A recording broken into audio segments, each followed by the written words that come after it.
Boa noite. No jornal de hoje, vamos abordar um tema que tem sido muito discutido nos últimos dias.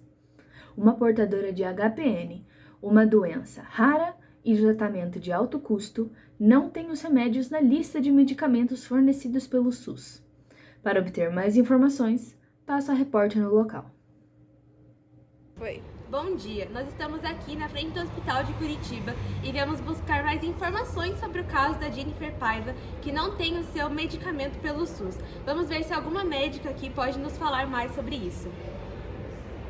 Encontramos uma médica aqui do lado de fora do hospital. Vamos ver se ela pode nos informar algo. Com licença, a senhora pode informar algo sobre o caso da Jennifer Paiva? Quê? Pera aí, eu tô trabalhando, cara, você não tá vendo? Por favor, nós precisamos muito saber sobre o caso dessa mulher. Olha só, eu tô muito ocupada, tá? Com licença. Após a repercussão do caso, milhares de relatos começaram a chegar ao jornal, de pessoas que não estão recebendo seus remédios e até mesmo as que ficam horas esperando o atendimento. Após procurar competentes para falar sobre o caso, os argumentos seriam de que haja uma escassez de recursos e por isso não estariam fornecendo os remédios. E aí que fica a questão: escassez de recursos versus uma vida digna. Bom, vários podem ser os fatores aqui: políticos, econômicos, sociais, culturais, para a não concretização de direitos de ordem prestacional pelo poder público. O motivo econômico, contudo, parece ser de maior ressonância, certo? Para essa crise no fornecimento de bens e prestações materiais pelo Estado. Sobre essa perspectiva, um quadro de escassez determinado pode decorrer ou de crises econômicas e ou financeiras, ou das más escolhas econômicas e ou financeiras que estão a produzir reflexos de variadas ordens nos Estados Unidos e também na Europa. Conclui-se por aqui, entanto, que o problema de escassez de recursos tem causa direta no que a gente já sabe, né? A gestão mal feita dos fundos públicos. No contexto brasileiro, a União tem a responsabilidade de garantir a todos os cidadãos brasileiros o direito à saúde, previsto no artigo 196 da Constituição Federal de 88. Ao determinar que a saúde é direito de todos e dever do Estado, a Constituição confere aos entes públicos o dever de garantir e efetivar esse direito fundamental.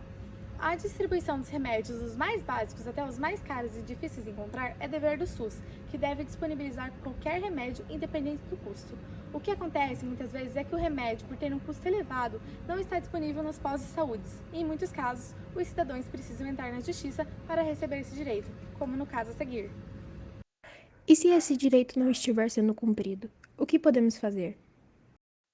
Mas antes de entrar na questão jurídica, precisamos entender como conseguir obter remédios de alto custo pelo SUS. Para obter remédios de alto custo pelo SUS, será preciso se informar sobre esse tipo de serviço na unidade de saúde onde você foi consultado ou onde o laudo médico foi obtido. Somente nesses locais será possível fazer um pedido para adquirir o medicamento. Para fazer isso, será preciso levar o Cartão Nacional de Saúde, o seu RG, o seu PIS, caso seja possível, e o LME, formulário fornecido e preenchido pelo médico. Caso ele não o forneça, é preciso solicitar o formulário na unidade de saúde mais próxima do lugar onde o paciente vive. O LME é um laudo médico que solicita o remédio, avalia a aquisição e autoriza os medicamentos do componente especializado da assistência farmacêutica, além das duas vias da receita médica com o nome do medicamento que tem alto custo, que também deve ser fornecido. Depois de providenciar todos os documentos e fazer a solicitação em unidade de saúde responsável pelo recebimento dessas solicitações, é preciso ter uma cópia do pedido ou o seu número de protocolo para fazer o acompanhamento da solicitação. Caso a resposta demore muito para sair ou o pedido seja negado, é possível fazer um requerimento, ainda administrativamente, para a Secretaria da Saúde do Estado. Lá, o paciente deve comprovar que fez o pedido no lugar adequado e que preenche todos os requisitos para a concessão. Esse procedimento também pode ser feito para reclamar da demora da análise do caso. Se isso ainda assim não for resolvido, novas medidas jurídicas para tentar buscar o Estado podem ser feitas, como no presente caso que estamos analisando. Então, aqui, ao analisar o caso da minha cliente, fica claro que ela comprovou, a gente já comprovou, analisou tudo certinho nos autos, a condição de hipossuficiência, a indicação médica e a necessidade do tratamento atestadas por perícia médica. Como fica claro, como a gente já sabe, lá no artigo 196 da Constituição da República Federativa do Brasil, a saúde íntegra, a Seguridade Social é regida pelos princípios da universalidade da cobertura e do atendimento. Então, por mais que ele não conste na lista de remédios fornecidos pelo SUS, é sim dever do Estado fornecer para minha cliente, incumbe ao Estado providenciar os recursos necessários para a recuperação do paciente. Bom, eu, como defesa do hospital, nesse caso, quero reforçar que sim, é um dever do Estado garantir os remédios para os pacientes, para quem não tem condições e principalmente para quem está no estado grave, como é dessa paciente, que ela está no estado grave, necessita de medicamentos de alto custos, o qual ela não consegue, né, fornecer, não consegue pagar, e sim é um dever do Estado. Porém, o Estado, pelo artigo 197 da Constituição, garante que o Estado é o meio que deve fiscalizar, que deve fornecer esses remédios aos hospitais. E isso não foi cumprido neste caso, porque o hospital não tinha esse remédio. Então, o hospital em si, sozinho, não consegue fornecer o remédio para paciente. Sendo assim, quem, na verdade, né, é o maior culpado desse caso é o Estado que não forneceu esse remédio específico para paciente. Aqui eu tenho alguns laudos, ó, que vão ser entregues diretamente na mão do juiz de remédios que o hospital tinha, que os remédios fornecidos pelo hospital, e que foram, todos esses remédios, para os pacientes que estavam necessitando, foram fornecidos. Porém, o remédio específico dessa paciente, ele não tinha, o hospital não tinha, porque não foi fornecido a ele, então, por isso, a paciente não foi medicada. Então, reforçando novamente que isso foi uma falha no governo, uma falha governamental, uma falha do Estado, que pode acabar interferindo a vida dessa paciente. Perfeito, concordo que deveremos sim, e nós vamos buscar o Estado, vamos buscar medidas para que isso seja cabível, porque a gente já viu esse cenário muitas vezes, temos referências de julgados no TRF, Supremo Tribunal Federal, que é o STF, com orientação no sentido de que é constitucionalmente atribuído ao Estado esse dever de fornecer medicamentos e tratamentos necessários aos cidadãos como garantia do direito fundamental à vida e à saúde. E a gente vai deixar que isso se repita mais uma vez. A minha cliente está em um estado grave de saúde e deixar que esse cenário se repita mais uma vez de forma compulsória e desnecessária é uma lástima total. Não podemos deixar que mais uma vida seja perdida por conta de um direito não assegurado. Após muitas tentativas, finalmente a nossa repórter conseguiu entrar em contato e obter uma entrevista de uma das médicas. Olá, muito obrigada por ter entrado em contato conosco, mas nós queremos saber o que você acha sobre o Estado não fornecer o medicamento necessário. Olha, eu acho que o Estado, ele pensa que por ser uma doença rara e que não atinge muitas pessoas, eles não precisam fornecer esse medicamento, acabar deixando ele público. E no caso da nossa reclamante, o que poderia ser feito? Bom, nós como médicos, nós temos o dever de atendê-la, mas a gente também tem normas a serem seguidas. Então, realmente, se eu fosse ela, eu entraria em contato com o Estado, quem sabe com o processo, para que ela possa ter os medicamentos para o tratamento da doença. E você acha que com o tratamento ela pode ter a vida que tinha antes da doença? Olha, eu acredito que possa sim. E ela recebendo o tratamento, ela vai poder ter aí uma qualidade de vida, uma melhora, poder voltar a ter a vida que ela tinha antes, ter um pouco mais de dignidade.